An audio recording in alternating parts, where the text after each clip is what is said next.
Dár vole, kde jsi tak dlouho? Sorry, nestíhám, pojď se dej. Jo, jedem. Tak co, máš lístky? Tady. No, paráda, jen to tam hodit. No proč sedíme cestou, ne? No, jasně. Už tu máme, ne? Blažej Haniš. Tak ten nám to vysvětlí všechno. Tak to dáme pěkně zem.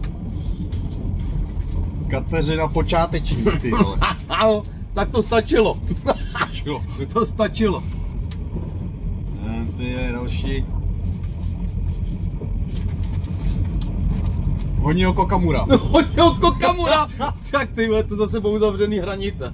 Ty vole. Ale nepustíme tam nějakou muziku? Jo, něco tam pust. Ticho, vole. Ty vole, já to otočil doleva. Ty debile, debile. Já Podívej se, jak vypadáme. Tohle to snad není normální. Počkej. Ne, to cípe kurva, ty vole. Ty čo, hele, oku. To nevypadá vůbec dobře. No, zkus to natočit, vole. Ještě. No, kamaráde, tak tohle už asi nepřeladíme. Ty jako to rádio nepřeladíme? Vypadá to, že ne?